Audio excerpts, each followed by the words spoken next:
குழம்புக்கு ரெடி பண்ணுவோம். புளி ஊற வச்சுருக்கேன். அது கூட கொஞ்சம் உப்பு போட்டு புளியை நல்லா கரைக்கணும். 2 தக்காளி வந்து எடுத்து வச்சு கரைக்கணும். இப்போ வர தக்காளியெல்லாம் ரொம்ப ஹார்டாக இருக்கிறதுனால கையில் கரைக்க முடியாது. அதனால் வந்து மிக்சியில் அடித்து எடுத்து வச்சுருக்கேன். இந்த புளியை கரைச்சி அது கூட ஊற்றிக்கிறோம். அந்த தக்காளி கூட இதை புளியும் மிக்ஸ் பண்ணிக்குவோம். இப்போ தக்காளி கூட புளி கரைச்சி ஊற்றியாச்சுங்க. அது கூட தனி மிளகாய்த்தூள் ஒரு 3 ஸ்பூன் போட்டுக்குவோம். ஏன்னா மீன் குழம்புக்கு வந்து கொஞ்சம் காரம் நல்லா இருக்கணும். அப்போ தான் காரம் புளிப்பும் நல்லா இருந்தால் தான் டேஸ்ட்டாக இருக்கும். அப்புறம் கரம் மசாலா தூள் கொஞ்சம் அது கூட மிக்ஸ் பண்ணிக்குவோம். ஒரு 2 ஸ்பூன் கரம் மசாலா தூள் போட்டுக்கலாம். இது எல்லாத்தையும் போட்டுட்டு கொஞ்சம் கொஞ்சமாக உப்பு சேர்த்து நல்லா கையில் கரைச்சி விட்டுக்குவோம். எல்லாத்தையும் ஒன்றா கலந்து கரைச்சி விட்டுக்கலாம். இப்போ பாத்திரத்தை அடுப்பில் வச்சுக்கலாங்க.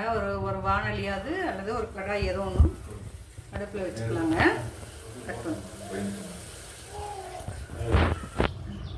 ஆயில் விட்டுக்கலாங்க. நான் வந்து கொஞ்சம் நல்லெண்ணெயும் தேங்காய் வைக்கணும். தேங்காய் கலந்தோன்னா மீன் குழம்பு நல்லாயிருக்கும். அதனால் நான் வந்து இப்போ தேங்காய் கலந்துக்கிறேன்.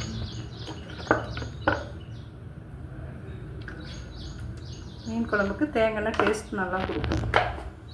கடுகு போட்டுக்கலாங்க. எண்ணெய் காஞ்சோடனே கடுகு போட்டுக்குவோம். இப்போது கொஞ்சம் ஒரு 10-20 சின்ன வெங்காயம், பெரிய வெங்காயம், ஒரு 10 எல்லாமே சேர்ந்து போட்டுக்கலாங்க.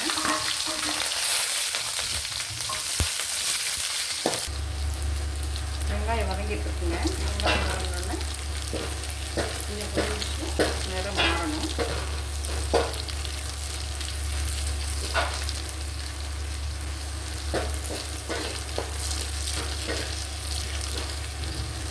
கண்ணாடி பழம் வந்துருச்சு.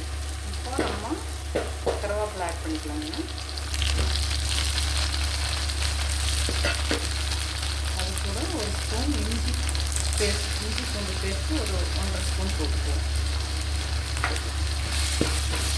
இது வந்து எங்களுக்கு பிடிக்கும். உங்களுக்கு தேவைன்னா இஞ்சி பூண்டு பேஸ்ட்டு கலந்துக்குவேன். இல்லை விருப்பம் இல்லைன்னா அது தேவையில்லை, ஸ்கிப் பண்ணிக்குவோம். இஞ்சி பூண்டு பச்சை வாசம் போகணும்னா மஞ்சள் தூள் வந்து தேவைக்கேற்ப சேர்த்துக்கலாம். மீன் குழம்புனால கொஞ்சம் மஞ்சள் தூள் அதிகமாகவே சேர்த்துக்கலாம். வாடகை அடிக்காமல் இருக்கும். அடுத்து வந்து கலருக்காக கொஞ்சம் மிளகாத்தூள் ஆயிலில் போட்டோன்னா நிறம் கொடுக்கும். அதுக்காக கொஞ்சம் மிளகாத்தூள், தனி மிளகாத்தூள் அல்லது காஷ்மீரி மிளகாய்த்தூள் போட்டுக்கலாம். இப்போது நம்ம கலக்கி வச்சுருந்த தக்காளி, வெங்காயம், புளி இதனுடைய கலவையை வந்து அது கூட சேர்த்துக்கலாம்.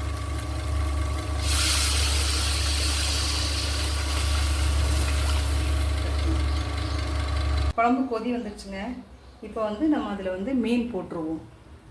இது 2 தலை இருந்தது. தலையை ஃபஸ்ட்டு போட்டால் கொஞ்சம் சீக்கிரம் வேகும். அதனால் ஃபஸ்ட்டு அந்த தலையை போட்டுருவோம்.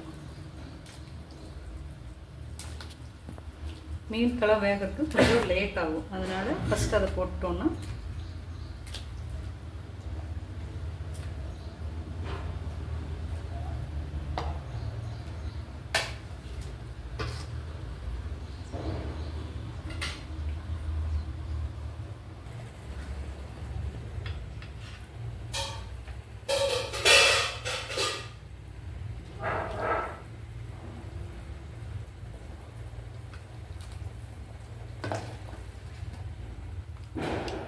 இது வந்துருச்சு. நம்ம அது கூட மீன் ஆட் பண்ணிடுவோம்.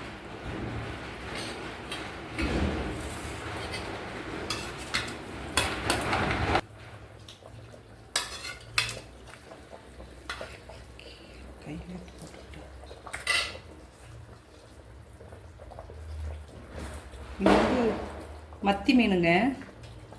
மத்தி மீன் உடம்புக்கு ரொம்ப நல்லது, ஹெல்த்தியும் கூட.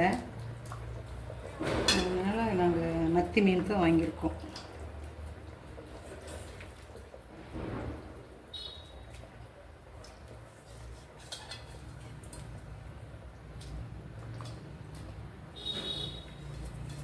கரண்டி போட்டு அடிக்கடி தொலாவக்கூடாதுங்க, உடஞ்சி போயிடும். அதனால் அது அப்படியே வேகட்டும்.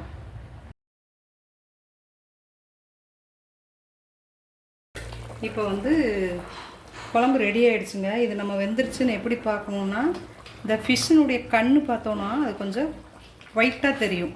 அப்போது அது வந்து வெந்துருச்சுன்னு அர்த்தம். ரொம்ப கலர்னால் உடஞ்சிரும். அது வெந்துருச்சு நல்லா.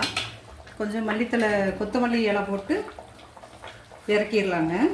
அவ்வளோதான், மீன் குழம்பு ரெடி ஆகிடுச்சு. ஓகேங்களா? இது வந்து எங்கள் வீட்டு ஸ்டைலில் செஞ்சுருக்கேன். செஞ்சு பார்த்துட்டு டேஸ்ட் எப்படி இருக்குன்னு சொல்லிவிட்டு கமெண்ட்ஸில் சொல்லுங்கள். ஓகேங்களா? Thank you friends.